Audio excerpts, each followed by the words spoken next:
Hello hi friends welcome to my YouTube channel खांटी ओडिया झील मिक्की को आपको स्वागत। आज रोषे गोटे नुआ खांटी ओडिया स्टाइल हम मो कदली मंजाराई ताप प्रस्तुति अलरेडी स्टार्ट हो जाए। आज आपको संपूर्ण वीडियो मिल जाव कदली मंजाराई मु फर्स्ट टाइम करी केमी होची आपण वीडियो संपूर्ण लास्ट जाए रही ही जापर मुझे बनाऊे। ये बो अलरेडी स्टार्ट कर देती कदली मंजा काटार स्टाइलटा देखूँ ता देहरे लुण हलदी पकईकरी 10 मिनट रखागला सेमती हेले मंजारू सब कष पानी तक बाहर जीव 10 मिनट रहा नरम हो तेणु गोल रखीदेचु ए 10 मिनट पर जाकि तार चुपुड़ीना तार जहाँ सब हवा कथा आपको देखी तापर चलते अलग सब कम सारीदे। ये आलू 2टा काटिकी रखीदे ये किसी पियाज किसी रसुण कंचा लंका सागर 2टा मीडियम साइजर टमाटो को काटिक रेडी कर रखीदे। ये मसला भी रेडी करके बाटिकी रखीदे। ये 10 मिनट ता भर हो जाए 10 मिनट पर देखो कदली मंजा को चुपुड़ी भल भाव शिखा कर रखीदेचु। ये भाव सब तक सेमती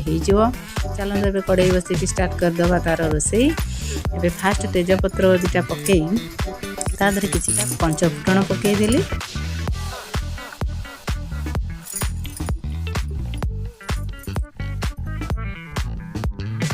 फुटण पर से किसी 2टा कंचा लंका भांगिकी पकई देइछे कहीं तार बढ़िया टेस्ट आसो। तापर किसी पियाज कटा पियाज पकई देइछे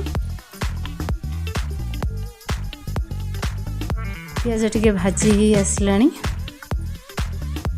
ताधरे किसी आलू पकई भाजीदे जोटा को आम काटिक रखी धोईकी छाणिकी पकईकी टे भाजीदे।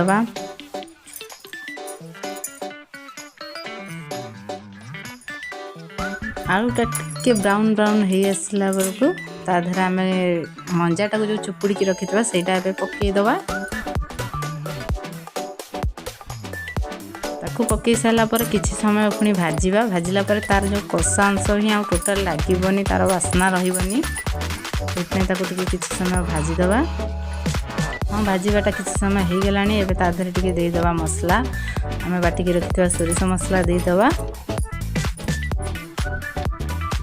ताधरे पकईदे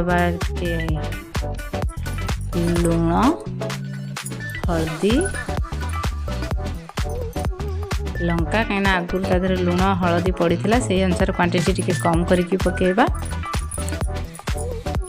सब पकईकरी गोलैकरी सोरिष मसला को 2-3 मिनट जाए भाजीदे। तादरे किसी भाजिकी रखी बड़ी पकईकी किसी समय घोरैकी रखीदे होगला। फाइनाली आमर कदली मंजा राई रेडी होगला। एबे गरमा गरम बाढ़ीदे मंजा रेडी होगला। एथर आपन के रेसिपीटा केमिति लागिला कमेंट माध्यम निहाती जणाइबे। आज वीडियोटी कंप्लीट होची टाटा बाय बाय रहिली धन्यवाद वीडियो रे संपूर्ण रहिथिबारु।